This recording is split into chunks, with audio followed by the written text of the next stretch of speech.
Hello everyone. तो कैसे हैं आप सब? उम्मीद है आप सब ठीक होंगे। तो जैसे कि कल की वीडियो में आपने देखा, मैंने बताया था कि डॉक्टर्स ने जवाब दे दिया मेरी डॉगी को। तो जैसे ही मैं सुबह उठी तो देखा उसकी सांसें नहीं चल रही थी। तो मैं काफ़ी ज़्यादा परेशान और काफ़ी रोने लगी थी। तो मेरा दूसरा डॉगी भी बहुत ज़्यादा परेशान था क्योंकि उसको डोरा नज़र नहीं आ रही थी। तो क्योंकि डोरा वॉशरूम में थी तो यहाँ पे ये भी बहुत ज़्यादा सैड था और काफ़ी ज़्यादा ये ना बात सुन रहा था। इसको मैं बुला रही थी पर ये सुन नहीं रहा था क्योंकि इसको भी शायद पता चल गया था कि डोरा भी नहीं है।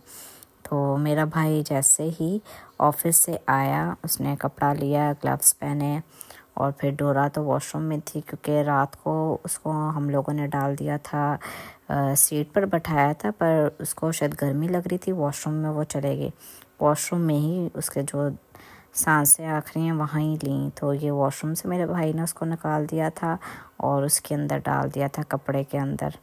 तो आज का दिन मेरे लिए काफ़ी ज़्यादा टफ़ था क्योंकि ये जो डॉगी थी मेरे पास 14 ईयर्स से मेरे पास थी और मेरा काफ़ी अच्छा वक्त इसके साथ गुज़रा है और मैं काफ़ी प्यार इससे करती थी। लेकिन आज वो मेरे साथ नहीं है, मुझे कुछ भी अच्छा नहीं लग रहा।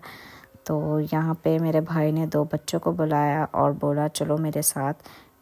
तो यहाँ पे ये लोग डोरा को लेके जा रहे हैं दफनाने के लिए, क्योंकि अगर हम कहीं रख देते तो जंगली जानवर या डॉग्स खा जाते इसको, तो हम वो नहीं चाहते थे। तो फिर इसलिए भाई को मैंने बोला था कि इसको मिट्टी के नीचे ही दफनाना। तो यहाँ पे डोरा सही बैठी नहीं थी तो मैंने भाई को बोला सही से बैठाओ और यहाँ पे वो लोग चले गए। जाने के बाद तो मेरे से तो कुछ भी नहीं हो पा रहा था। मैंने अपने भाई को बोला मेरा दूसरा फ़ोन भी लेके जाओ और मुझे वीडियो शूट करके बताना कि आप लोगों ने कैसे दफनाया है उसको।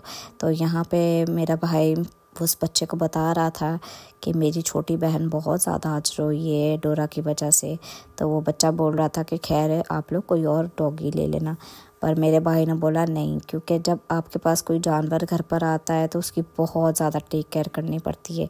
ये जब भी डॉक्टर के पास जाती थी तो डॉक्टर मेरे भाई से एक ही सवाल पूछता था कि ये अभी तक ज़िंदा कैसे है, क्योंकि वैसे जो एज होती है डॉग्स की वो है 7 to 8 ईयर्स, बट मेरी जो थी 14 ईयर्स की थी। तो कुछ मैंने इसको बीच में तवज्जो भी नहीं दी, ना टेक केयर की, क्योंकि ये काफ़ी एज की थी और इसको नज़र भी नहीं आता था। तो मेरे लिए तो काफ़ी दुख का वो था कि मैं चाहती थी 1-2 साल और ये मेरे साथ रहे, बट चलो जो होता है अच्छे के लिए होता है। तो मैं सबको ये बोलूँगी कि आप अपने डॉगीज़ का काफ़ी ज़्यादा ख्याल रखें, specially in winters, because winters में डॉग्स बहुत ज़्यादा सेंसिटिव हो जाते हैं। अगर उनको बुखार हो जाए या ओवर खाना खा लें तो बहुत ज़्यादा चांसेस होते हैं मरने के। तो मेरी तो डॉगी जो थी उसकी तो कंडीशन ही बहुत ज़्यादा क्रिटिकल हो गई थी।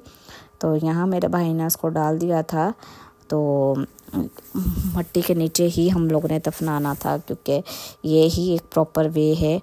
अगर आप बाहर अगर कैसे कहीं पर भी रख दोगे कोई और कुत्ता आके खा सकता है उसको, तो मैं ये चीज़ नहीं चाहती थी। मैं चाहती थी अच्छे से ये जाए। तो बस मेरी स्पेशल ये वीडियो सबके लिए है कि आप अपने डॉगीज़ का बहुत ज़्यादा ख्याल रखें। और अगर मेरी वीडियो अच्छी लगी हो तो प्लीज़ लाइक, कमेंट और शेयर ज़रूर कीजिएगा।